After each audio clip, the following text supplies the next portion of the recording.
വിഭൂഷിതകരാൽ നവനീരദാവാൽ പീതാംബരാത് അരുണബിംബഫലാദരോഷ്ടാൽ പൂർണേന്ദു സുന്ദരമുഖാൽ അരവിന്ദ നേത്രാൽ കൃഷ്ണാത് പരം കിമപി തത്വമഹം ന ജാനേ.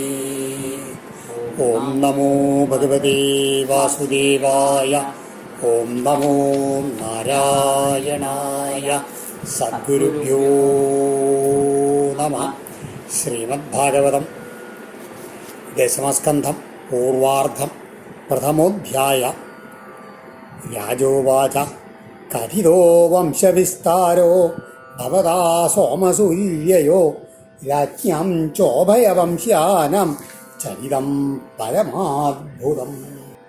കഴിഞ്ഞ ദിവസം നവമസ്കന്ധത്തിലെ 24-ാമത്തെ അധ്യായത്തോടു കൂടിയിട്ട് നവമസ്കന്ധം മുഴുവനാക്കി. ഈശാനുകഥ അല്ലെങ്കിൽ വംശ്യാനുചരിതം എന്നായിരുന്നു അതിൻ്റെ ലക്ഷണം. അതായത് പരീക്ഷത്ത് ചോദിച്ച മാതിരി ചന്ദ്രൻ്റെയും സൂര്യൻ്റെയും വംശത്തിലെ ചന്ദ്രവംശത്തിലും സൂര്യവംശത്തിലും സൂര്യവംശമാണ് ആദ്യം പറഞ്ഞത്, പിന്നെയാണ് ചന്ദ്രവംശം പറഞ്ഞത്. പക്ഷേ തൻ്റെ വംശം ചന്ദ്രവംശമായതുകൊണ്ട് അദ്ദേഹം അതിന് കുറച്ച് പ്രാധാന്യം കൊടുക്കുകയാണ്. അതാണ് അപ്പോൾ സോമസൂര്യയോ വംശവിസ്താരോ കഥിത അങ്ങ് വളരെ കേമായിട്ട് വിസ്തരിച്ച് പറഞ്ഞു. രണ്ട് വംശത്തിലുള്ള രാജാക്കന്മാരുടെ ചരിത്രങ്ങൾ അത്യന്തം അത്ഭുതാവഹമായിട്ടുള്ളതായിരുന്നു അവയെല്ലാം എന്ന് പറയുകയാണ്. അതിൽ ഒടുവിലായിട്ട് ഭഗവാന്റെ ആ കഥ അങ്ങനെ ചുരുക്കി പറഞ്ഞു. ആരാണ് എന്താണ് യഥോശ്ചധർമ്മശീലസ്യ നിതരാം മുനിസത്തമാ തത്രാംശേന അവതീർണസ്യ വിഷ്ണോ വീര്യാണി ശംസന. ഹേ മുനിസത്തമ, ആ മഹർഷിമാരിൽ വെച്ച് ഏറ്റവും ശ്രേഷ്ഠനായവനെ ആണ് ശിവബ്രഹ്മർഷിയെ വിളിക്കുന്നത്. ധർമ്മശീലസ്യ യഥോചരിതം ച, ധർമ്മതൽപരനായിട്ടുള്ള യദുവിൻ്റെ ആ ചരിത്രവും നിതരാം, അതായത് നന്നായിട്ട് കഥിത പറയപ്പെട്ടു. തത്ര അവിടെ അംശേന അവതീർണസ്യ വിഷ്ണോ വീര്യാണി ന ശംസ, അതായത് അവിടെ അവതരിച്ച യദുവിൻ്റെ വംശത്തിൽ അവതരിച്ചുള്ള മഹാവിഷ്ണുവിൻ്റെ വീരകൃത്യങ്ങളെ ഞങ്ങൾക്ക് വിസ്തരിച്ച് പറഞ്ഞു തരൂ എന്നാണ് പറയുന്നത്. അവിടെയാണ് ഈ കഥയുടെ പ്രാധാന്യം. അതായത് ആ ചുരുക്കത്തിൽ 24-ാം അധ്യായത്തിൽ ഭഗവാന്റെ ആ കഥ അങ്ങനെ ശ്രീ ശിവബ്രഹ്മർഷി ഒന്നങ്ങനെ സൂചിപ്പിച്ചങ്ങോട്ട് പോയി എന്ന് പറയുകയാണ്. അപ്പോഴാണ് അതായത് ഏത് വക്താവിനും താൻ പറയുന്ന സമയത്ത് അത് കേൾക്കുന്ന ആൾക്കാർക്ക് അതിലെത്രത്തോളം ശ്രദ്ധ ഉണ്ടെന്ന് അറിയാൻ വേണ്ടി ഇടയ്ക്കിടയ്ക്ക് ഇങ്ങനെ ഒരുമിച്ച് പരീക്ഷിക്കും. അതാണ് ഒന്നും മിണ്ടാതിരുന്നപ്പോൾ പരീക്ഷത്തിന് ശ്രദ്ധ ഉണ്ട്. അദ്ദേഹം എന്ത് പറഞ്ഞു, അയ്യോ ഇങ്ങനെയെന്ന് പറഞ്ഞാൽ പോരാ, എനിക്ക് കഥ വിസ്തരിച്ച് കേൾക്കുക തന്നെ വേണം എന്ന് പറഞ്ഞപ്പോഴാണ് ഇനി ആ ഭഗവത് കഥ വിസ്തരിച്ച് പറയാൻ പോവാണ്. അപ്പോൾ ഇതിനു മുമ്പായി നമുക്കൊന്ന് ആലോചിക്കണം. ഈ ദശമസ്കന്ധത്തിന് നേരത്തെ പറഞ്ഞു, കഴിഞ്ഞ സ്കന്ധത്തിൻ്റെ ലക്ഷണം എന്തായിരുന്നു? ഈശാനുകഥ, അതായത് ഭഗവത് ഭക്തന്മാരായിട്ടുള്ള രാജാക്കന്മാരുടെ കഥയായിരുന്നു അത്. ഇനി 8-ാമത്തേതായിട്ടുള്ള നിരോധം എന്നുള്ള ലക്ഷണമാണ് ഈ ദശമസ്കന്ധത്തിലെ പ്രതിപാദ്യം. നിരോധോസ്യ അനുജയനം ആത്മന സഹശക്തിഭി എന്നാണ് നിരോധത്തെ ഭാഗവതത്തിൽ നിർവചിച്ചിരിക്കുന്നത്. ആ ദ്വിതീയ സ്കന്ധത്തിലെ 10-ാമത്തെ അധ്യായത്തിലെ 6-ാമത്തെ ശ്ലോകത്തിലാണത് പറഞ്ഞിരിക്കുന്നത്. അതായത് എന്താണ്, ഈ മഹത്വത്വം തുടങ്ങിയിട്ടുള്ള ശക്തിയോട് കൂടിയിട്ടുള്ള ഈ പ്രപഞ്ചം, ഈ 24 തത്വങ്ങളിൽ നിന്നാണ് ഈ പ്രപഞ്ചം മുഴുവൻ ഉണ്ടായിട്ടുള്ളത്. ഈ തത്വങ്ങളെല്ലാം കൂടിയിട്ട് ഇത് ഏതിൽ നിന്നുണ്ടായി? ഭഗവാൻ. ആ ഭഗവാനെല്ലാം അങ്ങോട്ട് ഭഗവാൻ എങ്ങനെ വെച്ചാൽ യോഗനിദ്രയിൽ ഇരിക്കുകയാണ്. അദ്ദേഹത്തിൽ ലയം പ്രാപിക്കുക, ഇത് വീണ്ടും അദ്ദേഹത്തിൽ തന്നെ ചെന്ന് ചേരുക. അതാണ് നിരോധം എന്നാണ് ശ്രീധരാചാര്യന് അർത്ഥം പറഞ്ഞിരിക്കുന്നത്. അപ്പോൾ എന്താണ് ഈ ലയം എന്ന് പറഞ്ഞാൽ എന്താണ്? അതിൽ ചെന്ന് ചേരുക. അപ്പോൾ പിന്നെ ഈ നിരോധം എന്ന് പറഞ്ഞാൽ എന്താ? നിരോധം എന്നൊരു വാക്ക് ഇങ്ങനെ വന്നു. ലയം എന്നുള്ളത് ലയം എന്ന് പറഞ്ഞാൽ സമ്മതിച്ചു, ജീവനാത്മാവ് പരമാത്മാവിൽ ചെന്ന് ചേരുക, അത് ലയം. അപ്പോൾ നിരോധം എന്ന് പറഞ്ഞു കഴിഞ്ഞാൽ ഈ ലയത്തിൻ്റെ മാർഗത്തിൽ അല്ലെങ്കിൽ ലയം ലക്ഷ്യമായിട്ടുള്ള ലക്ഷ്യപ്രാപ്തിക്ക് എന്തൊക്കെ തടസ്സങ്ങളുണ്ടോ ആ തടസ്സങ്ങളെയൊക്കെ നിരോധിക്കുക, അതിനെയൊക്കെ മാറ്റുക. അതുകൊണ്ടാണ് ഈ അധ്യായത്തിന്, ഈ സ്കന്ധത്തിന് നിരോധം എന്ന ലക്ഷണം കൊടുത്തത്. അപ്പോൾ എന്താണ് ഈ തടസ്സം നിൽക്കുന്നത്? പ്രപഞ്ചം എന്ന് പറഞ്ഞാൽ എവിടുന്നാണ് ഉണ്ടാവുന്നത്? ഭഗവാനെ മറന്നിട്ട് ഭഗവാനല്ലാത്ത വസ്തുക്കളിൽ ചിന്ത വരുമ്പോഴാണ് പ്രപഞ്ചം ഉണ്ടാവുന്നത്. അതായത് ആവരണം ഭഗവാൻ യഥാർത്ഥ തത്വം എന്താണെന്ന് മനസ്സിലാക്കാണ്ട് പോയി. അത് കഴിഞ്ഞിട്ടോ വിക്ഷേപങ്ങൾ, ഈ വിക്ഷേപങ്ങൾ എവിടെ നിന്നുണ്ടാവണേ? മനസ്സിൽ നിന്ന്. അപ്പോൾ മനസ്സിലായത് അനവധി കഴിഞ്ഞ സ്കന്ധങ്ങളിലെ കഥകളെന്നൊക്കെ അറിയാം. എല്ലാ പ്രശ്നങ്ങളുടെയും കാരണം ആരാണ്? മനസ്സാണ്. എല്ലാവരുടെയും മനസ്സാണെന്നുള്ളത്. ആ മനസ്സിലെ വൃത്തികളെ കൊണ്ടാണ്, മനസ്സിലുണ്ടാവുന്ന വാസനകളെ കൊണ്ടാണ് കർമ്മങ്ങളുണ്ടാവുന്നത്. കർമ്മങ്ങളെ കൊണ്ട് ജന്മങ്ങളുണ്ടാവും. ജന്മങ്ങളെ കൊണ്ട് വീണ്ടും അതിൽ കർമ്മങ്ങൾ ചെയ്യും. ആ കർമ്മങ്ങൾ വാസനകളായിട്ട് വീണ്ടും ജന്മങ്ങളുണ്ടാവും. അപ്പോൾ എന്താണ് ഇതിനൊക്കെ കാരണം? എന്താണ്? മനസ്സ്. അപ്പോൾ ആ മനസ്സിൻ്റെ വൃത്തികളെ നിരോധിക്കുക, അതാണ് ചിത്തവൃത്തി നിരോധം. അതാണ് യോഗത്തിൻ്റെ ലക്ഷണം, യോഗത്തിൻ്റെ ഉദ്ദേശം അതാണ്. അപ്പം അതാണ് ഇവിടെ നിരോധം എന്നുള്ള വാക്ക് പറയാൻ കാരണം.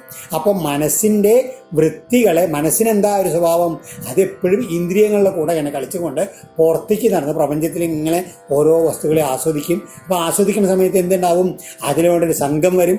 സംഘം വരുമ്പോൾ അതിന് ആഗ്രഹം ഉണ്ടാവും, അതിനെ തന്നേതാക്കാൻ ശ്രമിക്കുക. അങ്ങനെ രാഗം, ക്രോധം, ഭയം, ഇങ്ങനെയുള്ള എല്ലാതും എന്താ ഉണ്ടാവുന്നത്? ഈ മനസ്സിൻ്റെ ചെറിയ ചെറിയ കാമനകളിൽ നിന്നാണ്. മനസ്സിൻ്റെ വൃത്തികളാണ് ഇതൊക്കെ. അപ്പോൾ ഈ മനസ്സിനെ പുറത്തേക്ക് പോവാണ്ട് അകത്തേക്ക് ഒതുക്കിയിട്ട് എന്ത് ചെയ്യണം? ഏതെങ്കിലും ഒരു വസ്തുവിൽ ഉറപ്പിച്ച് നിർത്തണം.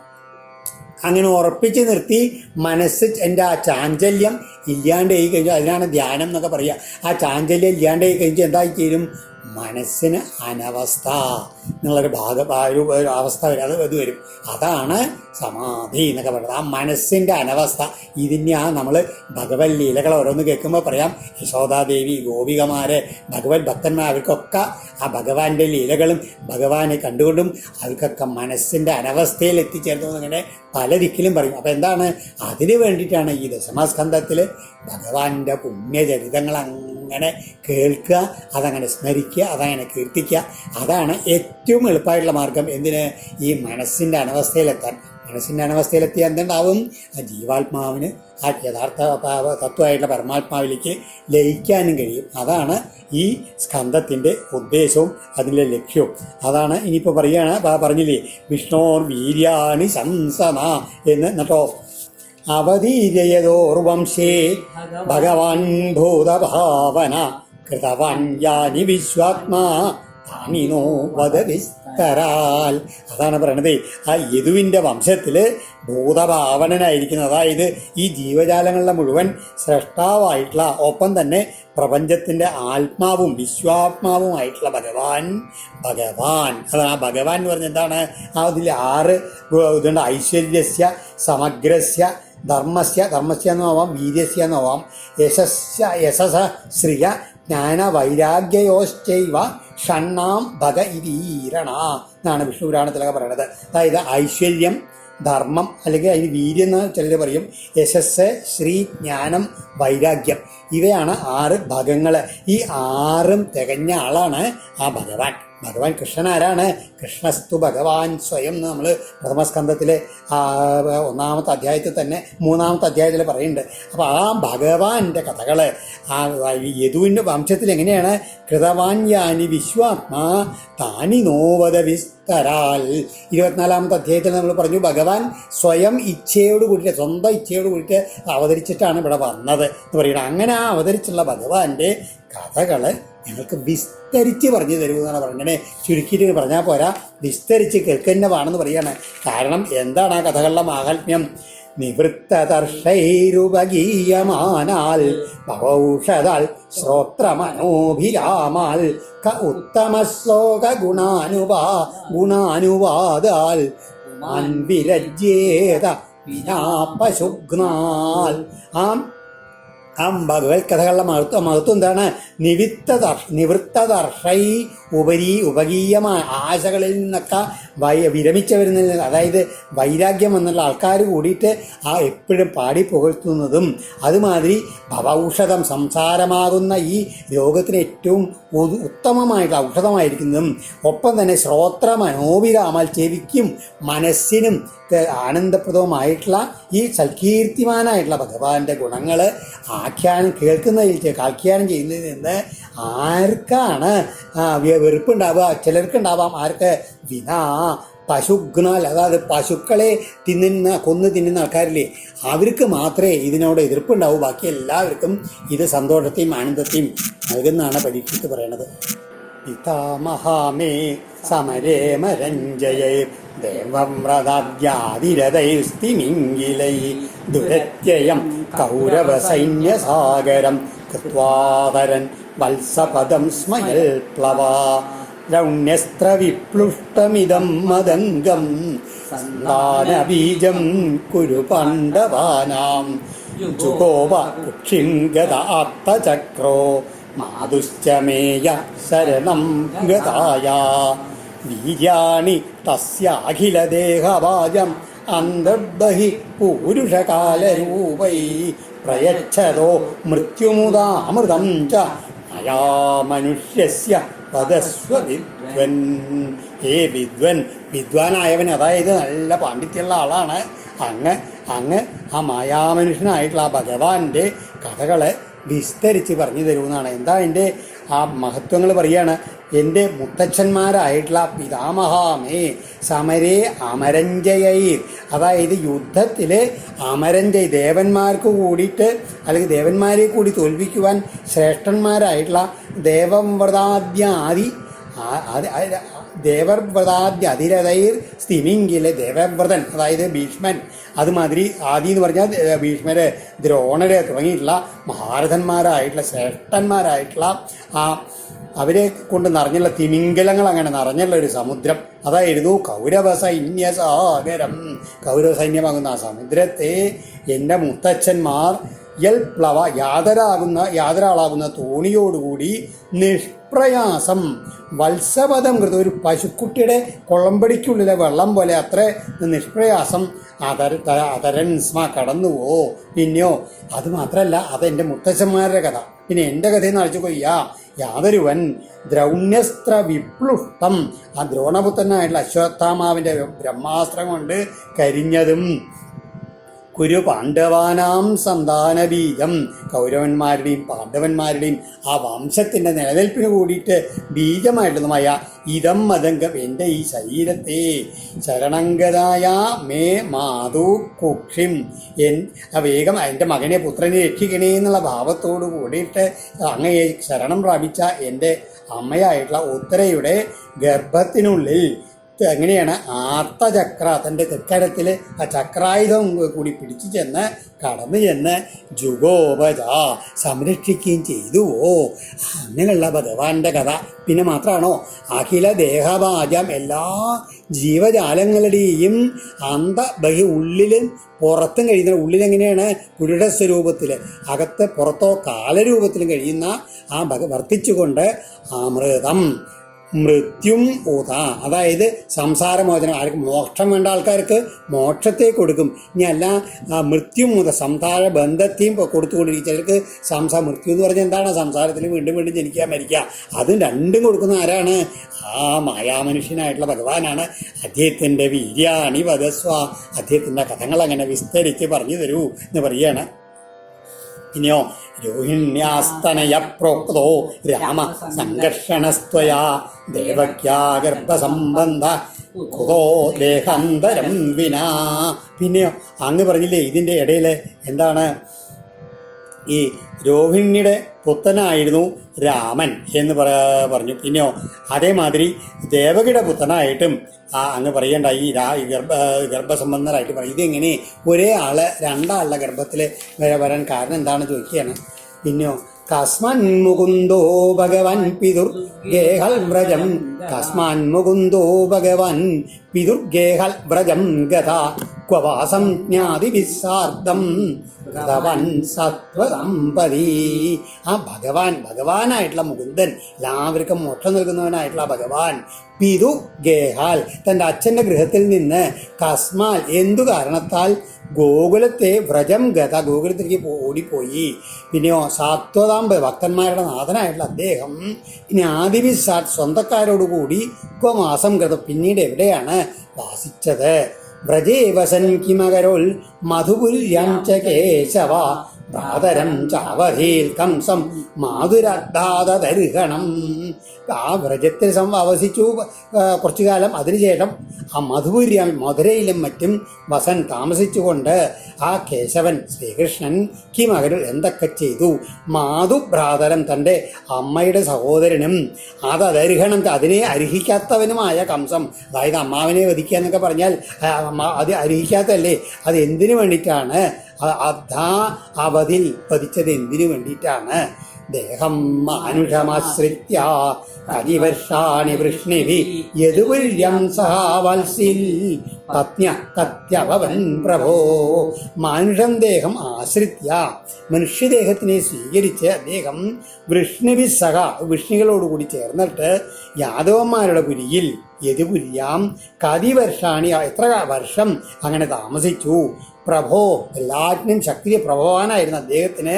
കതി പത്നി എത്ര പത്നിമാരാ ഭവൻ ഉണ്ടായിരുന്നു. ഏതന്യച്ച സർവം മേ മുനി കൃഷ്ണ വിജേഷ്ഠിതം വക്തുമർഹസി സർവജ്ഞ ശ്രദ്ധദാനായഭിസ്തൃതം. ഇങ്ങനെ ഞാൻ ചില ചോദ്യങ്ങൾ ചോദിച്ചു എന്നേ ഉള്ളൂ. ഇതിന് മാത്രം ഉത്തരം എന്നല്ല, ഇനി വേറെയും പലതും. അത് ഏതത് അന്യച്ച വേറെയുള്ള കൃഷ്ണവിചേഷ്ടിതങ്ങളും ഭഗവാന്റെ ആ സർവ്വവിധ ചേഷ്ടകളും ഞാൻ ചോദിക്കാത്തതും ചോദിച്ചതായില്ല എല്ലാം വിസ്തരിച്ച് പറഞ്ഞിരുന്നെങ്കിൽ അയാൾക്ക് ശ്രദ്ധദാനായമേ ഞാൻ വളരെയധികം ശ്രദ്ധിച്ച് കേട്ടുകൊണ്ടിരിക്കുകയാണ്. അതെല്ലാം വക്തുമേ അങ്ങ് വിസ്തരിച്ച് പറഞ്ഞു തരണം എന്ന് പറയാണ്. നൈഷാദി ദുസ്സഹാക്ഷുന്മാം ത്യക്തോദമവിബാധവേ പിബന്ധം ത്വന്മുഖാംബോജച്യുതം ഹരികഥാമൃതം. അങ്ങൊന്ന് ആലോചിച്ച് നോക്കൂ. ഇന്നിതാ 4ാമത്തെ ദിവസമായി അങ്ങ് എനിക്ക് ഉപദേശം തരാൻ തുടങ്ങിയിട്ട് 4ാമത്തെ ദിവസം വൈകുന്നേരം ആയിത്തീരുന്നു പറയുകയാണ്. പക്ഷേ എങ്ങനെയാണ് ഇങ്ങനെയാണ് അതിദുസ്സഹ ഏഷാ ക്ഷുത്ന ബാധതേ. അത്യന്തം ദുസ്സഹമായിട്ടുള്ള വേശിപ്പോ ദാഹമോ ത്യക്തോദമപി, അതായത് ജലപാനം വർദ്ധിച്ചിട്ട് കൂടിയിട്ട് എനിക്ക് വേശിപ്പോ ദാഹോ ഒന്നും ഇല്ല എന്ന് പറയണം. കാരണം എന്താണ്? ത്വന്മുഖാംബോജച്യുതം ഹരികഥാമൃതം പിബന്ധം മാം. അങ്ങയുടെ ആ മുഖമാകുന്ന ആ താമരപ്പൂവിൽ നിന്ന് അങ്ങനെ ഒഴുകി വരുന്ന മഹാവിഷ്ണുവിൻ്റെ ചരിതമാകുന്ന അമൃതത്തെ ആ പാനം ചെയ്തുകൊണ്ടിരിക്കുന്ന എനിക്ക് ആ വിശപ്പും ദാഹവും ഒന്നും അറിയുന്നില്ല എന്ന് പറയാണ്. ഇങ്ങനെ ആ ഭക്തിയോടുകൂടി ആ പരീക്ഷത്തെ ചോദിച്ച സമയത്ത് സൂതം പറയാണ്. സൂതൗവാച ഏവം നിശമ്യ ഭൃഗുനന്ദന സാധുവാദം വ്യാസഹി സ ഭഗവാനത വിഷ്ണുരാദം പ്രത്യർച്ച്യ കൃഷ്ണചരിതം കലികന്മഷഗ്നം വ്യാഹർത്തുമാരവത ഭാഗവത പ്രധാന. ഇപ്രകാരം നീ ഇങ്ങനെ സാധുവാദം നിശമ്യ കേട്ടിട്ട് ഇങ്ങനെ ആ ഭഗവാൻ എന്താണ് പരീക്ഷത്തിൻ്റെ നല്ല വാക്കുകളെ കേട്ടിട്ട് ഹേ ഭൃഗുനന്ദന, ഹേ ശൗനക മഹർഷി എന്ന് പറയാണ് സൂതൻ.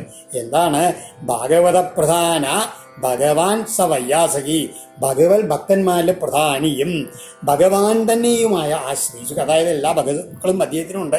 ആ ശ്രീശുക ബ്രഹ്മക്ഷേത്രത്തിനാണ് അദ്ദേഹം ഈ പരീക്ഷത്തിൻ്റെ ചോദ്യങ്ങളെ കേട്ടിട്ട് എന്താണ് വിഷ്ണുരാധം പ്രത്യർച്ച ഇത്തരം ചോദ്യങ്ങൾ ചോദിക്കുന്നതുകൊണ്ട് സന്തോഷിച്ചിട്ട് അദ്ദേഹത്തിനെ അഭിനന്ദിച്ച് അതാ പിന്നീട് കലികന്മഷഗ്നം കൃഷ്ണചരിതം വ്യാഹർത്തും ആരഭത.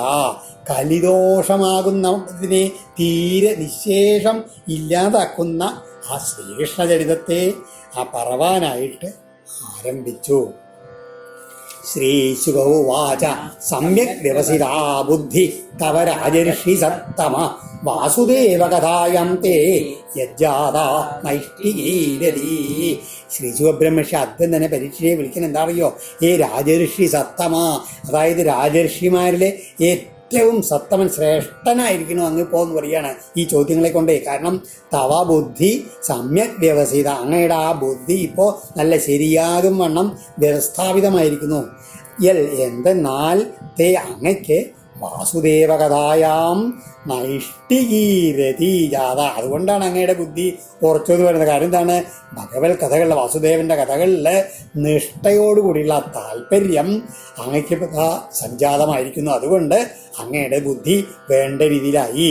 കാരണം വാസുദേവ കഥാപ്രശ്ന പുരുഷാം സ്ത്രീൻ പുനാദിഹി വക്താരം പൃച്ഛകം ശ്രോതൃൻ തത്പാദസലിലം യഥാ വാസുദേവ കഥാപ്രശ്ന. ഇങ്ങനെ ഈ ശ്രീകൃഷ്ണ കഥയെ സംബന്ധിച്ചിട്ടുള്ള പ്രശ്നം മൂന്ന് പേരെ ശുദ്ധീകരിക്കുന്നു എന്നാണ്. ആരെ? ഇങ്ങനെയാണ് ചോദ്യപൃച്ഛകം. ഈ ചോദ്യം ചോദിക്കുന്ന, കഥ പറഞ്ഞു തരുന്ന ചോദിക്കുന്ന ആള്, വക്താരം കഥ പറയുന്ന ആള്, ശ്രോതൃൻ ശ്രോതാക്കൾ, ഇവർ മൂന്ന് പേരെയും ശുദ്ധീകരിക്കുന്നു. ഏതുമാതിരി? പാദസലിലം യഥാ, അവിടുത്തെ പാദജലമായിട്ടുള്ള പാദതീർത്ഥമായിട്ടുള്ള ഗംഗാനദി പോലെ ഈ ഭഗവത് കഥാമൃതം ഈ മൂന്ന് പേരെയും ശുദ്ധീകരിക്കുന്നു. ഭൂമി ദൃപ്ത നൃപം വ്യാജ ദൈത്യാനീകശതായുധൈ ആക്രാന്താ ഭൂരിവാരേണ ബ്രഹ്മാണം ശരണം യയൗ. ഭൂമിദേവി ദൃപ്ത നൃപവ്യാജ ദൈത്യ അനീകശത ആയുധൈ, അതായത് അഹങ്കാരം മൂത്തുള്ള രാജാക്കന്മാരായിട്ട് രൂപം കൊണ്ടിട്ടുള്ള അനേകം അസംഖ്യം എന്നാണ് അസുരസേനകൾ. അവർ യഥാർത്ഥത്തിൽ അസുരന്മാരാണ്. അവരെങ്ങനെ വെച്ചാൽ അവർ വ്യാജമായിട്ട് രാജാക്കന്മാരായിട്ട് മനുഷ്യന്മാരായിട്ട് ജനിച്ചിരിക്കുകയാണ്. അസുര സ്വഭാവമുള്ള ആൾക്കാരാണ്. അവരുണ്ട്. അവരുടെ ഭാരയാണ്, കനത്ത ഭാരത്താൽ ആക്രാന്തയായിട്ട് ഭൂമിദേവി ബ്രഹ്മാണം ശരണം യയൗ, ബ്രഹ്മാവിനെ ശരണം പ്രാപിച്ചു. ഗൗർഭൂത്വാശ്രുമുഖി ഖിന്ന ക്രന്ദന്തി കരുണം വിവോ ഉപസ്ഥിതാന്തിയേ തസ്മൈ വ്യസനം സ്വം അവോചതാ. ഗൗ എന്ന് പറഞ്ഞാൽ, ഗൗ എന്ന് പറയുന്നത് ഭൂമി എന്നർത്ഥമുണ്ട്, അല്ലെങ്കിൽ പശു എന്ന് അർത്ഥമുണ്ട്. അപ്പോൾ ഇവിടെ ഗൗ ഭൂത്വ എന്നുള്ളതിന് ഭൂമിദേവി ഒരു പശുവിൻ്റെ രൂപത്തിലെന്നാവാം, അല്ലെങ്കിൽ അങ്ങനെ അന്വയിക്കാം. അല്ലാതെ നിങ്ങൾ ഭൂമിദേവി ഖിന്നയായിട്ട് ആ ദയനീയമാവണ്ണം ക്രന്ദന്തി നിലവിളിച്ചുകൊണ്ട് അശ്രുമുഖി ഭൂത്വ, അവിടെ അങ്ങനെയൊക്കെ കണ്ണീരൊലിക്കുന്ന മുഖത്തോടു കൂടിയവളായിട്ട് വിഭോ അന്തികെ ഉപസ്ഥിത. വിഭു, ഇവിടെ വിഭു ബ്രഹ്മാവാണ്. ബ്രഹ്മാവിൻ്റെ അടുത്ത് ചെന്നിട്ട് തസ്മൈ സ്വം വ്യസനം അവോചത, അദ്ദേഹത്തിനോട് തൻ്റെ വ്യസനങ്ങളെല്ലാം ഉണർത്തിച്ചു. ഈ അസുരന്മാരുള്ള ഭാരത്തിനെ കൊണ്ട് താൻ വിഷമിക്കുന്നതൊക്കെ. ബ്രഹ്മാ തതുപദാര്യാഥ സഹദേവൈസ്തയാ സഹ ജഗാമ സത്രിനയന സ്ഥിരം ക്ഷീരവയോനിധേ തത് ഉപധാര്യ. അതെല്ലാം കേട്ടറിഞ്ഞിട്ട് കഥ പിന്നീട് സത്രിനയന പരമേശ്വരനോട് കൂടിയിട്ടുള്ള ബ്രഹ്മാവ് തയാ ദേവൈസഹ അവളോടും, അതായത് ഭൂമിദേവിയോടും ദേവന്മാരോടും കൂടി ക്ഷീരവയോനിധേ തീരം ജഗാമ പാൽക്കടലിൻ്റെ തീരത്തിലേക്ക് അങ്ങോട്ട് പോയി കേട്ടോ. തത്ര ഗത്വാ ജഗന്നാഥം ദേവദേവം വൃഷാകവിം പുരുഷസൂക്രേണ ഉപതസ്ഥേ സമാഹിത. അവിടെ പാലാഴി തീരത്ത് ചെന്നിട്ട് തത്ര ഗത്വാ ദേവദേവം ദേവന്മാർക്കും ദേവനും വൃഷാകവിം കാമവരുഷകനും ജഗന്നാഥം ലോകനാഥനുമായ ആദിപുരുഷനായിട്ടുള്ള ഭഗവാനെ പുരുഷസൂക്തം എന്നുള്ള വേദമന്ത്രം കൊണ്ട് സമാഹിത ഉപതസ്ഥെ ഏകാഗ്രതയോട് കൂടിയിട്ട് സ്തുതിച്ചു എന്ന് പറയുകയാണ്. വൃഷാകവി എന്നുള്ളത് ഭഗവാന്റെ വിഷ്ണു സഹസ്രനാമത്തിലുള്ളൊരു പേരാണ്. വൃഷം എന്ന് പറഞ്ഞു കഴിഞ്ഞാൽ എല്ലാ കാമങ്ങളെയും വർഷിക്കുന്നത്. തന്നെ ധർമ്മസ്വരൂപത്തിലൊക്കെ ധർമ്മത്തിന് വൃഷം എന്ന് പറയുന്ന പേര് വരാൻ കാരണം അതാണ്. അതുമാതിരി കവി എന്ന് പറഞ്ഞു കഴിഞ്ഞാൽ വരാഹമൂർത്തി ആയിട്ട് ഭൂമി അന്വേഷിച്ച് കൊണ്ടുവന്നു. അപ്പോൾ ആ രണ്ടുപേരും കൂടി വൃഷാകവി എന്ന് പറഞ്ഞു കഴിഞ്ഞാൽ ധർമ്മസ്വരൂപിയായിട്ടുള്ള വരാഹമൂർത്തിയായിട്ടുള്ള ഭഗവാൻ എന്നാണ് അർത്ഥം. ഗിരം സമാദൗ ഗഗനേ സമീരിതം നിശമ്യ വേദാത്രിദശാനുവാചക രാം പൗരുഷിം മേ ശൃണുതാമരാപുന വിധീയതാമാശു തഥൈവ മാച്ചിരം. ഇങ്ങനെ ആ സമാധൗ വേദ, ഇങ്ങനെ ആ ഏകാഗ്ര ഭക്തിയോട് ഭാവത്തോട് കൂടിയിട്ട് സ്തുതിക്കുന്ന ബ്രഹ്മാവ് സമാധി ഭാവത്തിലെത്തി. ആ സമയത്ത് ആ സമാധിയിലിരുന്ന ബ്രഹ്മാവ് വേദ ഗഗനേ സമീരിതാം ഗിരം നിശമ്യ, ആകാശത്തിൽ ഉച്ചരിക്കപ്പെട്ടിട്ടുള്ള ആ വാക്കിനെ, അശരീരി വാക്കിനെ കേട്ടിട്ട് ത്രിദശാൻ ദേവന്മാരോട്, ഹേ അമര അല്ലയോ ദേവന്മാരെ, പൗരുഷീം ഗാം മേ കഥയത, ആ പരമപുരുഷനായിട്ടുള്ള ഭഗവാന്റെ വാക്കിനെ ഞാൻ പറയുന്നതായി കേട്ടാലും ശൃണുക. ഞാൻ ഇതാ കേട്ടു, ഞാനിതാ ആ ഭഗവാൻ എന്താ പറഞ്ഞെന്ന് ഭഗവാന്മാർക്ക് പറഞ്ഞു തരാം. ആശു ഒട്ടും വൈകാതെ തഥാ ഏവ അദ്ദേഹത്തിൻ്റെ വാക്കുകൾ എന്ത് നിർദ്ദേശിച്ചോ അതേ വിധം വിധീയതാം പ്രവർത്തിക്കുകയും ചെയ്യുവിൻ. മാ ചിരം കാലതാമസം ഒട്ടും എടുത്ത് എന്നാണ് പറഞ്ഞത്. എന്താണ് ബ്രഹ്മാവ് പറഞ്ഞത്? പുരൈവ പുംസാവധൃതോധരജ്വരോ ഭവൽപിരം ചേർ യദുഷൂപജന്യതം സയാവതുർവ്യാഭരമീശ്വരേശ്വര സ്വകാലസത്യാ ക്ഷവയം ചരേൽ ഭുവി. എന്താണ് ഭഗവാൻ പറഞ്ഞത്? പുംസാ പുരായേവ, ആ പരമപുരുഷനായുള്ള ഭഗവാനാൽ പണ്ട് തന്നെ മുമ്പേ തന്നെ ഭൂമിയുടെ ധരാജ്വരം അവതൃത, ഭൂമിയുടെ ആ സങ്കടം മനസ്സിലാക്കി കഴിഞ്ഞിരിക്കുന്നു. ഈശ്വരന്മാരിൽ ഈശ്വരനായിട്ടുള്ള ഭഗവാൻ, ആ ഭഗവാൻ സ്വകാലശക്തി, തൻ്റെ കാലസ്വരൂപമായിട്ടുള്ള ശക്തിയാൽ ഉർവ്യാഭരം ഭൂമിയുടെ ഭാരം ക്ഷവയൻ ശമിപ്പിക്കാൻ വേണ്ടിയിട്ട് ഭുവി യാവൽ ചരി ഭൂമിയിൽ എത്ര കാലം കഴിയുന്നുവോ, അതായത് ഭഗവാൻ ഭൂമിയിൽ അവതരിക്കും ഭൂമിദേവിയുടെ ഭാരം തീർക്കാൻ വേണ്ടിയിട്ട്. എന്നിട്ട് ഈ എത്ര കാലം ഭഗവാൻ ഭൂമിയിൽ അങ്ങനെ കഴിയുന്നുണ്ടോ അത്രയും കാലം ഭവദ്ധി അംശൈ യദുഷു ഉപജന്യത, ഭവാന്മാരും അവനവൻ്റെ അംശങ്ങളെ കൊണ്ട് യാദവന്മാരുടെ വംശത്തിൽ ജനിക്കപ്പെടേണ്ടതാണ് എന്നാണ് ബ്രഹ്മാവ് ദേവന്മാരോട് പറഞ്ഞത്.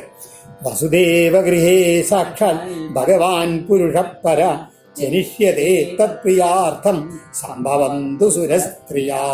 പരപുരുഷ ഭഗവാൻ, ആ പരമപുരുഷനായിട്ടുള്ള ഭഗവാൻ മഹാവിഷ്ണു വസുദേവ ഗൃഹേ സാക്ഷാൽ ജനിഷ്യതേ, വസുദേവരുടെ ഭവനത്തിൽ പ്രത്യക്ഷമായിട്ട് ജനിക്കും. തത്പ്രിയാർത്ഥം അദ്ദേഹത്തിന് പ്രിയം ചെയ്യുവാൻ വേണ്ടിയിട്ട് സുരസ്ത്രീയാ ദേവസ്ത്രീകളും ഇതേമാതിരി ഇവരോട് ദേവന്മാരോട് പറഞ്ഞു അതുമാതിരി ദേവസ്ത്രീകളും സംഭവന്തു ജനിച്ചു കൊള്ളണം. വാസുദേവകലാനന്ദ സഹസ്രവദനസ്വരാട് അഗ്രതോ ഭവിതാ ദേവോ ഹരേ പ്രിയചികീർഷയാ. വാസുദേവകല ഭഗവാന്റെ തന്നെ ഒരു കല തന്നെയായവനും അംശമായവനും സഹസ്രവദന 1000 മുഖങ്ങളോട് കൂടിയവനും സ്വരാട് സ്വയം പ്രകാശിക്കുന്നവനുമായിട്ടുള്ള അനന്ത ആദിശേഷൻ ഹരേ പ്രിയ ചികീർഷയാ മഹാവിഷ്ണുവിൻ്റെ പ്രിയത്തിന് വേണ്ടിയിട്ട് ആദ്യം തന്നെ വന്ന് അവതരിക്കും. വിഷ്ണോർമായാ ഭഗവതി യയാ സമ്മോഹിതം ജഗൽ ആദിഷ്ഠാ പ്രഭുണാംശേന കാര്യാർത്ഥേ സംഭവിഷ്യതി എന്ന് മാത്രമല്ല, ഭഗവാന്റെ ആ മായാഭഗവതി ഉണ്ടല്ലോ, വിഷ്ണുമായാദേവി, ആ ദേവിയും എങ്ങനെയാണ് ദേവിയുടെ യയാ സമ്മോഹിതം ജഗൽ, ഈ പ്രപഞ്ചം മുഴുവൻ ആ ദേവിയാൽ മോഹിപ്പിക്കപ്പെട്ടതാണ്. അങ്ങനെയുള്ള ദേവി കൂടി എന്ത് ചെയ്യുന്നു? പ്രഭുണ ആദിഷ്ഠ മഹാവിഷ്ണുവിനാൽ പ്രേരിതയായിട്ട് കാര്യാർത്ഥ അദ്ദേഹത്തിൻ്റെ കാര്യം സാധിപ്പിക്കാൻ വേണ്ടിയിട്ട് അംശേന തൻ്റെ അംശം കൊണ്ട് ഈ ഭൂമിയിൽ അവതരിക്കും. ശ്രീശുകോവാച ഇത്യാദിശ്യാമരഗണൻ പ്രജാപതിപതിർവിഭൂ ആശ്വാസ്യമഹിം ഗീർഭി സ്വധാമ പരമം യയൗ. ശ്രീ ശിവബ്രഹ്മർഷി പറയാണ്, ഇത്യാദിശ്യാമരഗണൻ, ഇപ്രകാരം ആ ദേവൻ ഗണങ്ങളെ എല്ലാവരെയും ആദിശ്യ നിർദ്ദേശിച്ചിട്ട് ഗീർഭി മഹീം ച ആശ്വാസ, തൻ്റെ പ്രത്യേക വാക്കുകളെ കൊണ്ട് ആ ഭൂമിദേവിയെയും സമാധാനിപ്പിച്ചിട്ട് പരമം സ്വധാമയൗ തൻ്റെ ശ്രേഷ്ഠ സ്ഥാനത്തേക്ക് തിരിച്ചുപോയി. ആരെ? പ്രജാപതികളുടെ അധിപനായിട്ടുള്ള ആ ബ്രഹ്മാവ്. ശൂരസേനോ യദുപതി മധുരാമാവസൻ പുരീം മാധുരാൻ ശൂരസേനാംശ വിഷയാൻ ബുഭുജേ പുരാ. ഇങ്ങനെ ദേവലോകത്തിൽ നടന്ന സമയത്ത് ഇവിടെ ഭൂമിയിൽ പണ്ട് യദുപതി യാദവന്മാരുടെ അധിപനായുള്ള ശൂരസേനൻ മധുരാപുരിയിൽ ആവസൻ വസിച്ചുകൊണ്ട് മധുരാൻ ശൂരസേനാൻ മധുരയും ശൂരസേനവും ചേർന്ന രാജ്യങ്ങളെ വിഷയാൻ ബഹുജേ ഭരിച്ചുകൊണ്ടിരുന്നു. രാജധാനി തതസ്സാഭുൽ സർവയാദവ ഭൂഭുജം മധുരാ ഭഗവൻ യത്ര നിത്യം സന്നിഹിതോ ഹരി.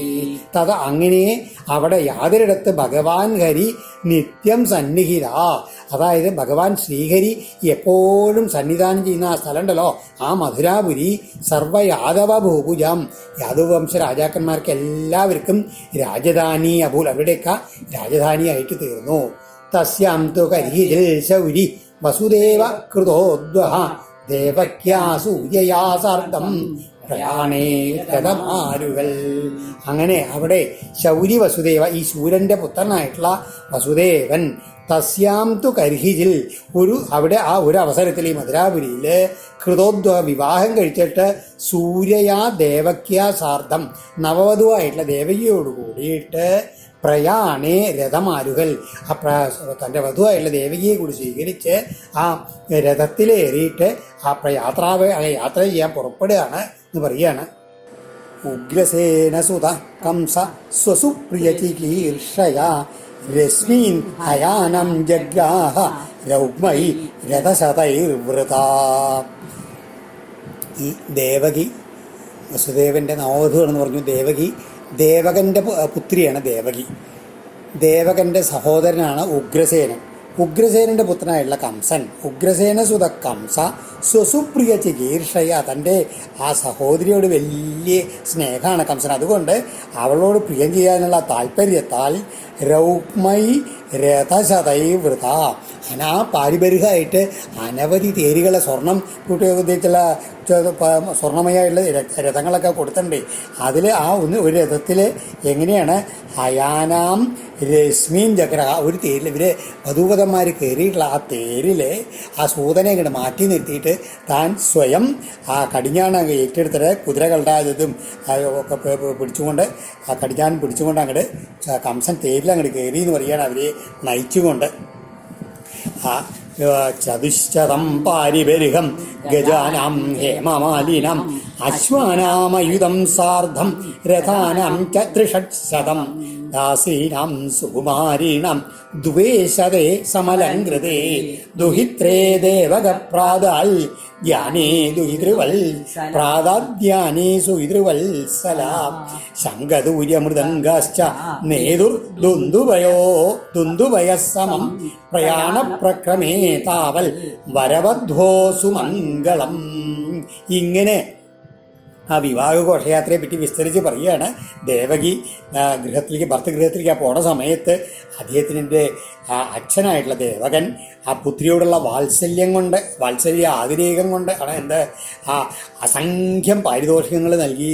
എങ്ങനെയാണ് നല്ല സ്വർണ്ണ ചങ്ങലിട്ടുള്ള ചതുശ്ശതം ഗജാനാം ഹേമമാലിനാം, അതായത് നല്ല സ്വർണ്ണ ചങ്ങലിട്ടുള്ള 400 ആനകൾ, 15,000 അശ്വാനം ആയുധം സാർദ്ധം രഥാനം, അത്രയും 15,000 കുതിരകൾ, 1800 തേരുകൾ, സുന്ദരികൾ, അതുമാതിരി നല്ല വേഷഭൂഷങ്ങളൊക്കെ അണിഞ്ഞിട്ടുള്ള 200 ദാസിമാരിങ്ങനെ പലതും കൊടുത്തു എന്ന് പറയുകയാണ്.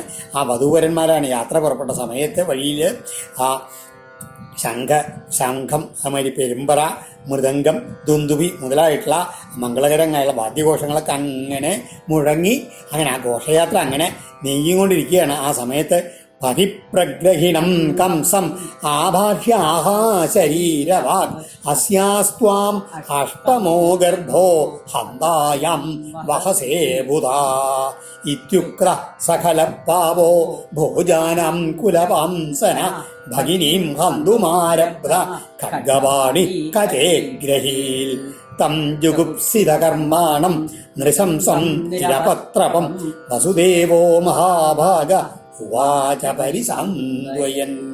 ആ സമയത്ത് ആ ഘോഷയാത്ര അങ്ങനെ നീങ്ങുന്ന സമയത്ത് കംസനോടായിട്ട് ഒരു അശരീരി ഇപ്രകാരം പറഞ്ഞു എന്നാണ്. എടാ ബുദ്ധിഹീന എന്നാണ് കംസനെ വിളിച്ചത്. എന്താണ് ആഭൂത, എന്താണ് നീ ആരെയാണോ ഇപ്പോൾ തേരിലേറ്റി ഇങ്ങനെ കേമായിട്ട് കൊണ്ടുപോകണത് അവളുടെ 8ാമത്തെ ഗർഭത്തിൽ ജനിക്കുന്ന സന്താനം നിന്റെ ഹന്താവാകും, അതായത് നിന്നെ വധിക്കും. ഇതാണ് ഈ അശരീരി കേട്ടത്. ഇതങ്ങോട്ട് കേട്ട ഉടനെ ഭോജവംശത്തിന് കുലപാംസനൊക്കെ അതാണ് ഭോജവംശന് കളങ്കായുള്ള കംസൻ പെട്ടെന്ന് സ്നേഹം ഇതൊക്കെ ഇങ്ങനെ മറന്നിട്ട് സഹോദരിയെ ഇങ്ങനെ വെട്ടിക്കൊല്ലുവാനായിട്ട് വാളുമേന്തിയിട്ട് അവളുടെ മുടി അങ്ങോട്ട് കടന്നു പിടിച്ചു.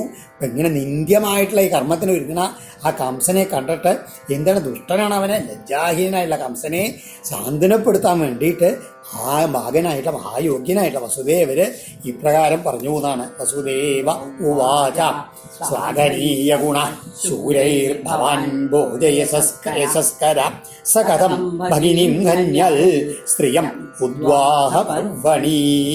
ഏ ശൂരൈ ശ്ലാഘനീയ ഗുണ, ശൂരന്മാരാൽ എപ്പോഴും പുകഴ്ത്തപ്പെടാവുന്ന ഗുണങ്ങളുള്ളവനും ഭോജയസസ്കര, ഈ ഭോജവംശത്തിന് സൽകീർത്തി ജനിപ്പിക്കുന്നവനും ആകേണ്ട ആ ഭവാൻ, സ ഭവാൻ സ്ത്രീയം, ഒരു സ്ത്രീയെ, അതും പ്രത്യേകിച്ച് തൻ്റെ ഭഗിനി, തൻ്റെ സഹോദരിയെ, അതും ഉദ്വാഹപർമ്മണി, അതായത് അവളുടെ വിവാഹ ആഘോഷ അവസരത്തിൽ വെച്ചിട്ട് കഥം ധന്യാൽ, എങ്ങനെയാണ് ഇങ്ങനെ വെട്ടിക്കൊല്ലാനൊക്കെ കഴിയുക ചോദിക്കുകയാണ്. മൃത്യു ജന്മവതാം വീര ദേഹേന സഹജായതേ അദ്യവാബ്ദശതാന്തേവ മൃത്യു വൈ പ്രാണിനം ധ്രുവ ഇങ്ങനെ വീരനായിട്ടുള്ളവനെ എന്താണ് അങ്ങൊന്ന് ആലോചിച്ച് നോക്കൂ. ജന്മമതാം, ജനിച്ചിട്ടുള്ളവർക്ക് എല്ലാവർക്കും മൃത്യു, മരണം എന്നുള്ളത് ദേഹത്തോടൊപ്പം തന്നെ ജായതേ, ജനിച്ചവർക്കൊക്കെ മരണം എന്നുള്ളത് ഉറപ്പാണ്. അത് അദ്യവാ, ഇപ്പോൾ തന്നെ ആവാം, അല്ലാന്നുണ്ടെങ്കിലോ അബ്ദശതാന്തേവ, 100 വത്സരം കഴിഞ്ഞിട്ടാവാം.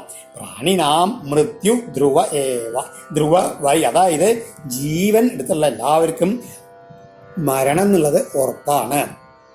ദേഹേ പഞ്ചത്വമാപന്നേ ദേഹി കർമാനുഗോ അവശ ദേഹാന്തരമനുപ്രാപ്യ പ്രാക്തനം ത്യജതേ വപൂ.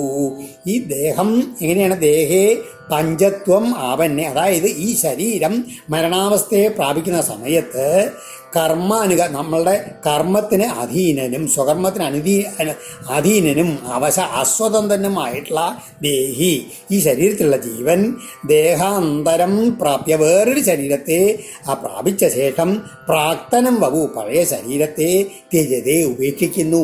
അത്രയുള്ളൂ.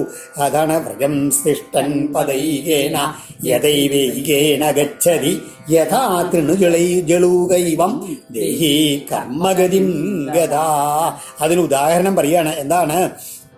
നടന്നുകൊണ്ടിരിക്കുന്ന സമയത്ത് ചെറിയ ഇതില്ലേ തൃണജളൂകം, ഈ പുല്ലട്ട, അതെങ്ങനെയാണ് ആ ചലിച്ചുകൊണ്ടിരിക്കുന്ന സമയത്ത് വ്രജൻ ഏകേന പദാതിഷ്ഠൻ, ഒരു കാലം അങ്ങനെ നിലത്തൂന്നിയിട്ട് ഏകേന ഏവ ഗച്ഛതി, മറ്റേ കാല് കൊണ്ട് നടക്കുന്നത് എപ്രകാരമോ, അതായത് എങ്ങനെയാണ് ഈ പുല്ലട്ട കണ്ടല്ലേ, ഒരു പുല്ലിൻ്റെ ഒരറ്റത്തിനാണ് പിടിക്കുക, ഒരു വാൽഭാഗം കൊണ്ട് അങ്ങനെ ഒട്ടിച്ച് നിർത്തും. എന്നിട്ട് മെല്ലെ ചാറി കയറി പിടിച്ച് വേറെ ഒരു പുല്ലിൻ്റെ അറ്റത്ത് കയറി അങ്ങോട്ട് പിടിക്കും. അതിൽ പിടി കിട്ടിച്ചാൽ ഈ പിൻഭാഗത്തെ പിടി അങ്ങോട്ട് വിടും. അതുമാതിരി ഏവം ഇപ്രകാരം കർമ്മഗതിയെ പ്രാപിച്ചുള്ളൊരു ജീവൻ വേറൊരു ശരീരം സ്വീകരിക്കുന്ന സമയത്ത് പഴയ ശരീരത്തിനെ അങ്ങോട്ട് ത്യജിക്കണമെന്ന് പറയുകയാണ്. അതായത് ഗീതയിൽ പറയില്ലേ, വാസാംസി ജീർണാനി, നമ്മളൊരു ശരീരത്തിലുള്ള ആളെ വസ്ത്രങ്ങളില്ലേ, വസ്ത്രങ്ങൾ മുഷിഞ്ഞ് കഴിഞ്ഞു വെച്ചാൽ ആ വസ്ത്രങ്ങൾ ഉപേക്ഷിച്ചിട്ട് പുതിയ വസ്ത്രങ്ങൾ ധരിക്കുന്ന മാതിരിയുള്ളൂ ഈ ജീവൻ, ഈ ശരീരത്തിനെ സ്വീകരിക്കലും ത്യജിക്കലൊക്കെ അത്രയേ ഉള്ളൂ എന്നൊക്കെ വലിയ വേദാന്തം പറയുകയാണ് വസുദേവരെ. പിന്നെയോ സ്വപ്നേ യഥാ പശ്യതി ദേഹമീദൃശ മനോരഥേനാഭിനിവിഷ്ടചേതന ദൃഷ്ടശ്രുതാഭ്യം മനസാനുചിന്തയൻ പ്രപദ്യതേ തത്കിമഭി ഹ്യപസ്മൃതി. ദൃഷ്ടശ്രുതാഭ്യാം, കാണപ്പെട്ടതോ കേൾക്കപ്പെട്ടതോ ആയതിന് മനസ്സുകൊണ്ട് അനുചിന്തയൻ, അതുതന്നെ അങ്ങനെ ചിന്തിച്ചുകൊണ്ടിരിക്കുന്ന സമയത്ത് എന്തുണ്ടാവും? സ്വപ്നത്തിലോ അല്ലെങ്കിൽ മനോരാജ്യം കാണുന്ന സമയത്തോ മനോരഥേന അഭിനിവിഷ്ടചേതന, അതിലങ്ങനെ കീഴടക്കപ്പെട്ട ബുദ്ധിയോട് കൂടിയിട്ട് തന്നെത്താൻ മറന്ന അപസ്മൃതി ഈദൃശം ദേഹം കിമപി, ഇപ്രകാരമുള്ള ദേഹത്തെ ഏതെങ്കിലും കാണുകയും തൽ പ്രപദ്യതേഹി, അത് താനായെന്ന് ധരിക്കുകയും ചെയ്യുന്നത് യഥാ തഥാ, അപ്രകാരം തന്നെയാണ് ഈ ജീവനും പൂർവ്വദേഹത്തെ വിസ്മരിക്കുന്നു പറയുകയാണ്. അതായത് ഇപ്പം നമ്മൾ സ്വപ്നം കാണുന്ന സമയത്ത് നമ്മളുടെ ശരീരം എടുക്കേണ്ട വേറെ ഏതെങ്കിലും ഒരു ശരീരം എടുക്കേണ്ട അത് താനാണ് എന്ന് ആ ജീവൻ ആ സമയത്ത് അഭിമാനിക്കുകയും ചെയ്യേണ്ടത്. എന്നാൽ ഉണർന്നു കഴിഞ്ഞു വെച്ചാൽ ആ സ്വപ്നമായിരുന്നു, ആ ശരീരം ഏതാണെന്നറിയില്ല. അതുമാതിരിയല്ലോ ഈ ജാഗ്രതത്തിൽ ഇപ്പം നമ്മൾ ഈ ജീവൻ ഇത് തൻ്റെ ആണെന്ന് ഉദ്ദേശിച്ചുകൊണ്ടിരിക്കുന്ന ഈ ശരീരം അത് തിരിച്ചു കഴിഞ്ഞു വെച്ചാൽ ആ പുതിയ ശരീരം എടുത്തു കഴിഞ്ഞാൽ പഴയ ശരീരത്തെയും വിസ്മരിക്കണു. അത്രയേ ഉള്ളൂ ഈ ജനനവും മരണമൊക്കെ എന്ന് പറയുകയാണ്. യഥോ ധാവതി ദൈവചോദിതം മനോവികാരാത്മകമാവ പഞ്ചസു ഗുണേഷു മായാരചിതേഷു ദേഹ്യസൗ പ്രപദ്യമാന സഹതേന ജായതേ. ഇതിനൊക്കെ കാരണം എന്താണ്? മനസ്സാണെന്ന് പറയണം. വികാരാത്മകം ദൈവചോദിതം മന, ഇങ്ങനെ വികാരമയായിട്ടുള്ള ഈശ്വരേച്ഛയാൽ പ്രേരിപ്പിക്കപ്പെട്ടതായുള്ള മനസ്സ് പഞ്ചസു ഗുണ ഈ പഞ്ചഭൂതങ്ങളിൽ അതെങ്ങനെയാണ് പഞ്ചഭൂതങ്ങൾ പ്രഭാവം കൊണ്ട് ഉണ്ടായിട്ടുള്ളതാണ്. മായാരചിതേഷു ഏതേതിലേക്ക് ധാവതി വ്യാപരിക്കുന്നുവോ അതായിത്തീരുന്നു. മനസ്സാണ് ഇതിന് മുഴുവൻ കാരണം. ഈ പഞ്ചഭൂതങ്ങളായിട്ടുള്ള ഓരോ ഇതിലും മനസ്സ് ഭ്രമിക്കുന്ന സമയത്ത് അതായിട്ട് തീരുകയാണെന്ന് കേട്ടോ. തേന സഹ അതോടുകൂടി പ്രപദ്യമാണ് യോജിച്ച് അസൗദേഹി ആ ജീവനും ജായതേ ജനിക്കുന്നു. ഈ മനസ്സിനോടുകൂടി ജീവൻ ചേരുന്ന സമയത്ത് ആ ശരീരം കൈക്കൊള്ളുന്നു ജീവൻ. ആദ്യത്തെ ശ്ലോകങ്ങളിലൊക്കെ വസുദേവർ സാമം ആണ് ഉപദേശിച്ചത്. ഇപ്പോൾ ഇതിൽ എന്താണ് ഈ അല്പം ഭേദത്തിൻ്റെ അംശവും ഈ ശ്ലോകത്തിൽ വീക്ഷിക്കുക. അതായത് ഇതൊന്നും നമ്മുടെ കയ്യിലല്ല. മനസ്സ് ശരീരത്തിനോട് ഭ്രമിക്കുന്നു. ആ മനസ്സിൻ്റെ പിന്നാലെ പോയാൽ ജീവൻ ഏത് ശരീരം വേണിച്ചാൽ കൈക്കൊള്ളും എന്നാണ്. അപ്പോൾ എന്താണ് ഈ ദുഷ്കർമ്മം ചെയ്തതിന് ഒരു നീചജന്മം ലഭിക്കുന്നു കൂടിയിട്ട് അവിടെ ഒരു വ്യംഗ്യമായിട്ട് സൂചിപ്പിക്കുന്നുണ്ട്. ജ്യോതിർയഥൈവോദക പാർത്ഥിവേശ്വര സമീരവേഗാനുഗതം വിഭവ്യതേ ഏവം സ്വമായാരചിതേഷ്വസൗ പുമാൻ ഗുണേഷു രാഗാനുഗതോ വിമുഹ്യതി. അത് ജ്യോതി, അതായത് ഈ ജ്യോതിർഗോളം ഉദകപാർത്ഥിവേഷു ഈ ജലത്തിൽ അങ്ങനെ ജലപാത്രങ്ങളിൽ പ്രതിബിംബിച്ചിട്ട് സമീരവേഗ അനുഗതം കാറ്റിൻ്റെ വേഗത്തിനനുസരിച്ച് ഇളകുന്നതായും മറ്റും യഥാ ഏവ എങ്ങനെ തോന്നുന്നുവോ അതേപോലെ ഏവം അസൗ പുമൻ ഈ ജീവാത്മാവ് സ്വമായാരചിതേഷു തൻ്റെ അജ്ഞാനത്താൽ രചിതങ്ങളായിട്ടുള്ള ഗുണേഷു ആ ഗുണങ്ങളെ കൊണ്ട് ഉണ്ടാക്കിയിട്ടുള്ള ഈ ഭൗതിക ശരീരങ്ങളിൽ രാഗാനുഗത ആ പ്രതിബിംബമാണെന്നുള്ള രീതിയിൽ നിലനിന്നുകൊണ്ട് അങ്ങനെ മോഹിക്കണമെന്ന് പറയുകയാണ്. യഥാർത്ഥത്തിൽ ആ ആത്മാവിന് പരമാത്മാവിൻ്റെ അംശമായിട്ടുള്ള ഇതിന് യാതൊരു ബന്ധമില്ല. കർമ്മസാക്ഷിയായിട്ട് സൂര്യനെ പോലെ നിലകൊള്ളണേ ഉള്ളൂ. എന്നാലോ പ്രതിബിംബങ്ങൾ ജലാശയത്തിൽ പ്രതിബിംബിക്കുന്ന സമയത്ത് ആ ജലാശയത്തിലെ ആ കാറ്റിനും അനുസരിച്ചുള്ള ചലനങ്ങൾക്കനുസരിച്ച് ഏതുമാതിരി പ്രവർത്തിക്കണു അതുമാതിരി മായയിൽ മുഴുകിയിട്ടുള്ള ഈ ആത്മമായിട്ടുള്ള ഈ ശരീരത്തിലും അതുമാതിരി പ്രപഞ്ചത്തിലും അജ്ഞാനം കൊണ്ട് ഇത് അജ്ഞാനരചിതമായിട്ടാണ് അതിൽ മുഴുകിയിരിക്കുന്ന സമയത്തോളം ജീവാത്മാവ് അതിലങ്ങനെ മോഹിച്ചുകൊണ്ട് അതേമാതിരി പ്രവർത്തിക്കുന്നു എന്നാണ്. അതായത് ഈ ശരീരഭ്രമം അജ്ഞാനാധിഷ്ഠിതമാണ്. അതുകൊണ്ട് അതിനെ രക്ഷിക്കാൻ വേറൊന്ന് നശിപ്പിക്കുന്നത് അവിവേകമാണെന്നാണ് ഭാവം. അതായത് അങ്ങേക്ക് വരേണ്ടത് അനുഭവിക്കുന്ന ചെയ്യേണ്ടി വേറെ ആളെ വധിച്ചുകൊണ്ട് ഇത് അങ്ങയുടെ നാശം ഇല്ലാണ്ട് ആവണില്ല എന്നുകൂടി സൂചിപ്പിക്കുന്നുണ്ട്. തസ്മന്ന കസ്യദ്രോഹം ആചരേൽ സതതാവിധ ആത്മനക്ഷേമമന്വിച്ഛൻ ദുർവൈ പരതോഭയം. തഥാവിധ അപ്രകാരമുള്ള ഒരാൾ, അതായത് ഇങ്ങനെ തൻ്റെ ആവശ്യത്തിന് വേണ്ടി മറ്റുള്ളവരെ നിഗ്രഹിക്കുന്ന ആൾക്കാർ ആത്മനക്ഷേമം അതായത് അങ്ങനെ ചെയ്ത് കസ്യജിൽ ദ്രോഹം അങ്ങനെ ചെയ്യാൻ പാടില്ല എന്ന് പറയുകയാണ്. ഒരാൾക്കും തൻ്റെ ആഗ്രഹത്തിന് വേണ്ടിയിട്ട് തൻ്റെ ക്ഷേമത്തിന് വേണ്ടിയിട്ട് വേറെ ആൾക്ക് ദ്രോഹം ചെയ്യാൻ പാടില്ലല്ല. കാരണം പരത ഭയം വൈ അങ്ങനെയാണെന്ന് വെച്ചാൽ വേറെ ആളിൽ നിന്ന് അദ്ദേഹത്തിന് ഭയം സംഭവിക്കുക തന്നെ ചെയ്യും. ഇത് യഥാർത്ഥത്തിലുള്ള ഭേദമാണ്, പേടിപ്പിക്കൽ തന്നെയാണ്. ഏഷാ തവ അനുജാ ബാല കൃപണാ പുത്രികോപമാ ഹന്തും നർഹസി കല്യാണീം ഇമം ത്വം ദീനവത്സല. തവ അനുജാ ബാല അങ്ങനെ ആലോചിച്ച് നോക്കൂ. അങ്ങയുടെ ഈ അനുജത്തിയും അതുമാതിരി ഒരു പെൺകിടാവ് ആയിട്ടുള്ള കൃപണ ദയാർഹയായിട്ടുള്ള ഇവള് ഏഷാ പുത്രികോപമ അങ്ങയ്ക്ക് പുത്രിയെ പോലുള്ളവളല്ലേ എന്ന് ചോദിക്കുകയാണ്. അങ്ങ് ദീനവത്സലനാണ്, ദീനന്മാരിൽ കൃപയുള്ള അങ്ങ് കല്യാണിയും ഇമാം ഹന്തും നർഹസി ആ വളരെ മംഗളകാരിണിയായിട്ടുള്ള ഇവളെ ഒരിക്കലും വധിക്കാൻ അർഹിക്കുന്നില്ല എന്ന് പറയുകയാണ്. ശ്രീശുകൗവാച ഏവം സസാമഭിർഭേദൈർബോധ്യമാനോ വിദാരുണ നന്യവർത്തത കൗരവ്യ പുരുഷാദാനനും വ്രത. എന്തിനു പറയണു വസുദേവൻ ഇങ്ങനെയൊക്കെ സാമവും ഭേദവും ഉള്ള രീതിയിലൊക്കെ പറഞ്ഞു നോക്കിയിട്ടും എന്താണ് അതിദാരുണനായിട്ടുള്ള ഈ കംസൻ ഈ കൗരവ്യ പരീക്ഷത്തെ ഇങ്ങനെ പറഞ്ഞിട്ടും ദാരുണ ക്രൂരനും പുരുഷാദാൻ അനുവ്രത അതായത് പുരുഷാദൻ എന്ന് പറഞ്ഞാൽ നരഭോജികളായിട്ടുള്ള രാക്ഷസന്മാരെ അനുകരിക്കുന്നവനും ആയ അവൻ നിവർത്തത അതായത് ഈ ദേവകീ വധോദ്യമത്തിൽ നിന്ന് പിന്മാറിയില്ല എന്ന് പറയുകയാണ് ശ്രീ ശിവബ്രഹ്മർഷി. നിർബന്ധം തസ്യതം ജ്ഞാത്വാ വിചിന്യാനകദുന്ദുവി പ്രാപ്തം കാലം പ്രതല്യോടും ഇതം തത്ര അന്വപദ്യത. ഇങ്ങനെ അവൻ്റെ ആ നിർബന്ധം, തസ്യ തം നിർബന്ധം ജ്ഞാത്വ, അവനതിൽ തന്നെ ഉറച്ചു നിൽക്കുകയാണ്, അവളെ വധിക്കുന്നു ചെയ്യും എന്ന് മനസ്സിലാക്കിയിട്ടുള്ള ആനകദുന്ദുബി വസുദേവൻ പ്രാപ്തം കാലം പൃഥിവ്യോട്, ഇപ്പം വന്നിട്ടുള്ള ഈ ആപൽ ഘട്ടത്തെ എങ്ങനെ തരണം ചെയ്യണം എന്നുള്ള വിഷയത്തിൽ ഇതം വിചിന്യ അന്വപതി, ഇപ്രകാരം നന്നായിട്ട് ചിന്തിച്ചുറച്ചു എന്നിട്ടോ. മൃത്യുർ ബുദ്ധിമതാപോഹ്യോ യാവൽ ബുദ്ധിബലോ ഹൃയം യദ്യസൗ ന നിവർത്തേത നാപരാധോസ്തി ദേഹിന.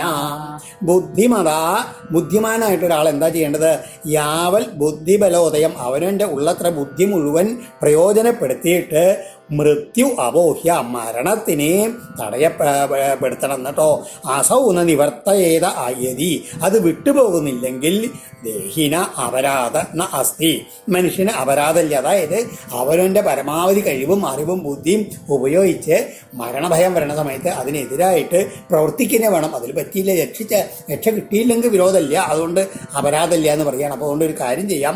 പ്രദായ മൃത്യവേ പുത്രൻ മോചയേ കൃപണാമിമാം സുധാമേ യതി ജായേരൻ മൃത്യുർവാ ന മ്രിയേത ചേൽ. മൃത്യു ഇപ്പം തൽക്കാലം മൃത്യുവായിട്ട് മുമ്പിൽ വന്നിരിക്കുന്നത് ആരാണ്? ഈ കംസൻ. യതി മ്രിയതേ ചേൽ, ഈ മരിക്കാതെ അവശേഷിക്കുകയാണെങ്കിൽ അതായത് ഇപ്പം തൽക്കാലം ഇപ്പം എന്ത് ചെയ്യണം? ഞാൻ കംസനാകുന്ന അന്തകന് പുത്രാൻ പ്രദായവ, എൻ്റെ മക്കളെ കൊടുക്കുക തൽക്കാലം. ഇപ്പം ഇവളെ രക്ഷിക്കല്ലേ വേണ്ടേ? കംസനോട് പറയണം, അതായത് എൻ്റെ മക്കളെയൊക്കെ വന്നിട്ട് ഇവളെ ഞാൻ രക്ഷിക്കണേ എന്ന് പറഞ്ഞ് ഇവളെ രക്ഷിക്കുകയാണ് വേണ്ടത് പറയാണ്. കാരണം എന്താണ്, ഇവൻ ഇനി ജീവിച്ചിരിക്കുന്ന വല്ല ഇതുണ്ടോ? ഈ മൃത്യുവായിട്ടിരിക്കുന്ന ഇവൻ അതുവരെ ഉണ്ടാവുന്ന ഉറപ്പുണ്ടോ? ഇനി അല്ല തനിക്ക് പുത്രന്മാരുണ്ടാവുന്ന ഉറപ്പുണ്ടോ? അപ്പോൾ തൽക്കാലം ഇപ്പം എന്താ വേണ്ടത്? ഇപ്പം മുമ്പിലുള്ള ഇവളെ രക്ഷിക്കുകയാണ്. അതിന് വേണ്ടിയിട്ട് തൻ്റെ മക്കളെ ബലി കൊടുക്കുക എന്നുള്ള ഭാവത്തിൽ അങ്ങനെ പറയുകയാണ്.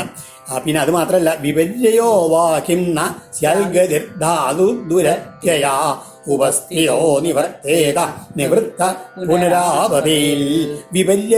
വിപരീതാവസ്ഥയും കിംനസ്യാൽ, എന്തുകൊണ്ട് വന്നു പെട്ടുകൂടാ ചോദിക്കുകയാണ്. അതായത് ധാതുഗതി ഈശ്വരേച്ഛ തടയപ്പെടാൻ ഒക്കില്ല എന്ന് പറയുകയാണ്. ഉപസ്ഥിത ആസന്നമായ മൃത്യു നിവർത്തേത, തൽക്കാലം ആസന്നമായിട്ട് മരണം മാറിപ്പോയത് പിന്നീട് ആപതയിൽ വന്നു ചേരുമെങ്കിൽ അതിപ്പോൾ അങ്ങനെ ആവട്ടെ. ഇപ്പോൾ തൽക്കാലം ദേവകിയെ രക്ഷിക്കുക എന്നുള്ളതാണ്. അതിൽ നിന്ന് തൽക്കാലം രക്ഷപ്പെടണം. അതിനുള്ള മാർഗം ആണ് ഇപ്പോൾ ആലോചിക്കേണ്ടത്. ചിന്തിച്ചുകൊണ്ട് അഗ്നേർയഥാദാരുവിയോഗയോഗയോർ അദൃഷ്ടതോ അന്യെന്ന നിമിത്തമസ്തി ഏവം ഹി ജന്തോരവിദുർവിഭാവ്യ ശരീര സംയോഗ വിയോഗഹേതു.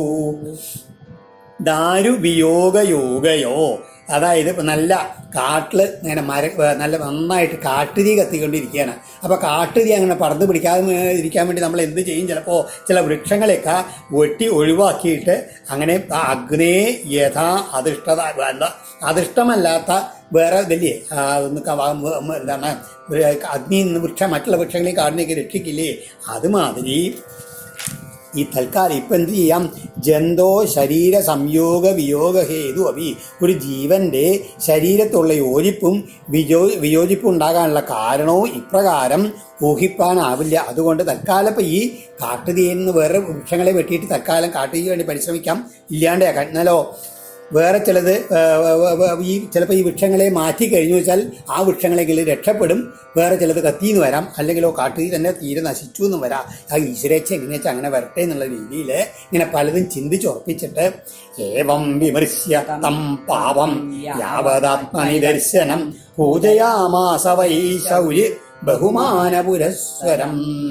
ശൗരി, ഇങ്ങനെ ശൂരസേനപുത്രനായിട്ടുള്ള വസുദേവൻ യാവത് ആത്മനിദർശനം, തൻ്റെ ബുദ്ധിവൈഭവം മുഴുവൻ പ്രയോജനപ്പെടുത്തിയിട്ട് ഏവം വിമർശ്യ, ഇപ്രകാരം ചിന്തിച്ചുറച്ചിട്ട് പാപം തം മഹാപാപിയായിട്ടുള്ള അവനെ ബഹുമാനപുരസ്വരം പൂജയാമാസ വൈ, ബഹുമാനത്തോടു കൂടിയിട്ട് പൂജിച്ചുകൊണ്ട് കംസനോട് പ്രസന്നവദനാംബോജോ പ്രശംസം നിരപത്രപം മനസാദൂയമാനേന വികസന്നിതമബ്രവീ.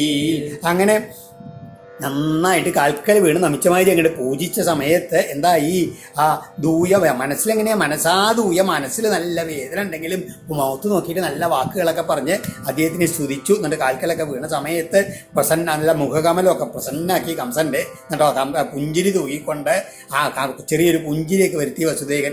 ആ സമയത്തോ എന്നിട്ടോ ഉള്ളിൽ ഭാവണ്ട വിഷമണ്ട എന്നിട്ടോ നിരപത്രവം നൃശംസം ഈതമ ദുഷ്ടനായിട്ടുള്ള ലജ്ജ തീരെ ഇല്ലാത്തവനായിട്ടുള്ള ആ കംസനോട് ഇപ്രകാരം പറഞ്ഞു.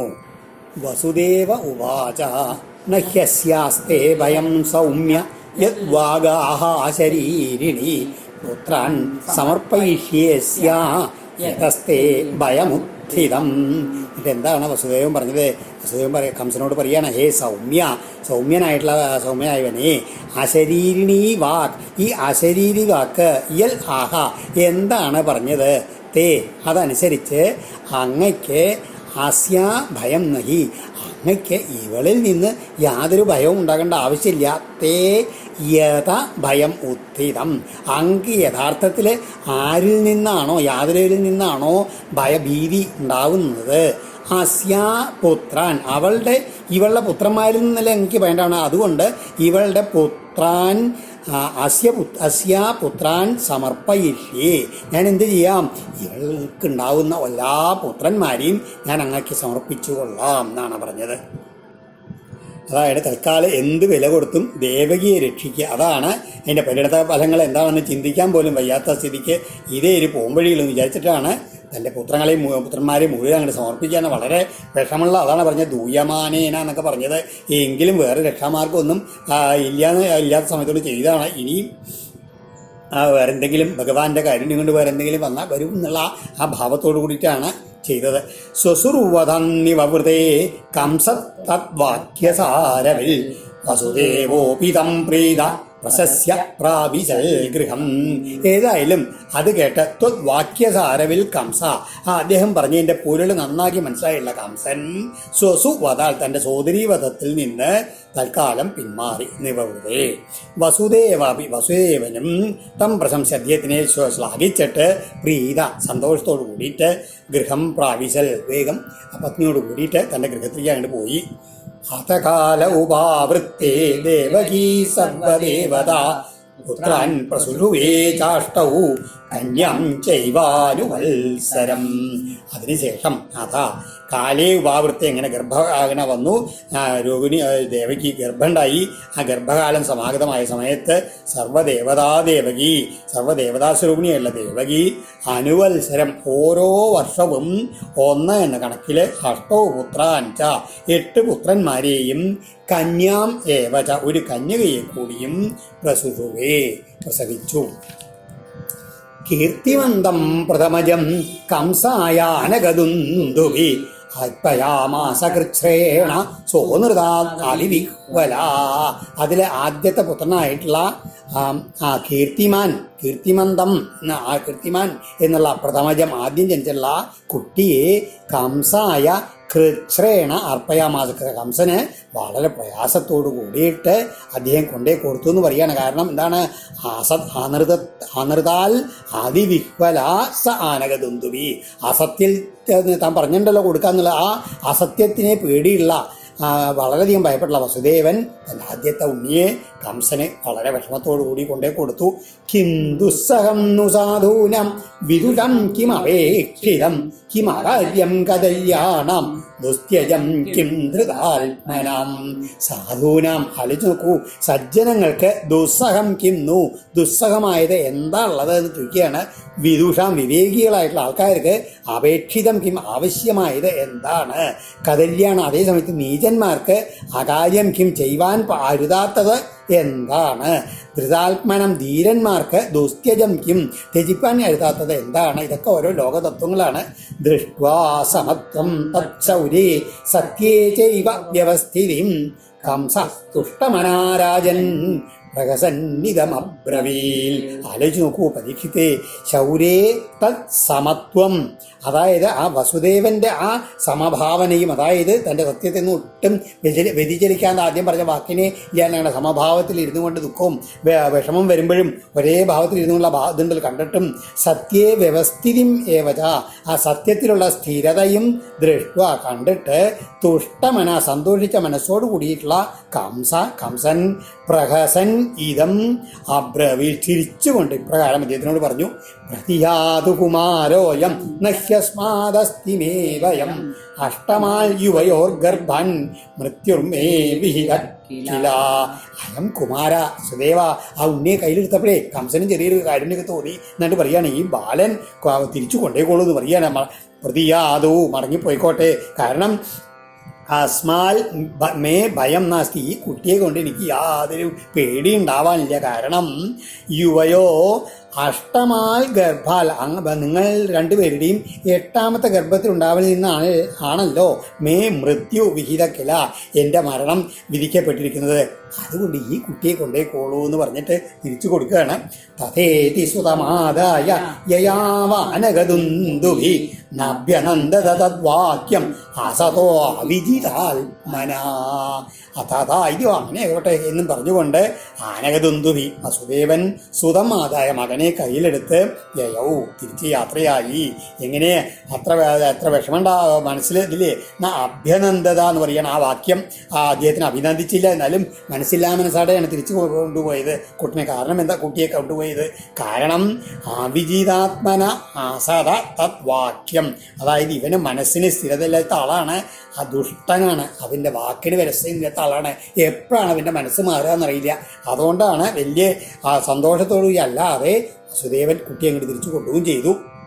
നന്ദാധ്യായേ വ്രജേ ഗോപ യാശാമീഷാം ചയോഷിത കൃഷ്ണയോ വസുദേവാദ്യാ ദേവക്യാദ്യായതു സ്ത്രിയ സർവേ വൈ ദേവതാ പ്രായ ഉഭയോരപി ഭാരത ജ്ഞാതയോ ബന്ധുസുഹൃതോ ഏത കംസമനും വ്രത ഏതൽ കംസായ ഭഗവാൻ ശശംസാഭ്യത്യ നാരദ ഭൂമേർഭാരായമാണാനാം ദൈത്യാനാം ച വധോദ്യമം.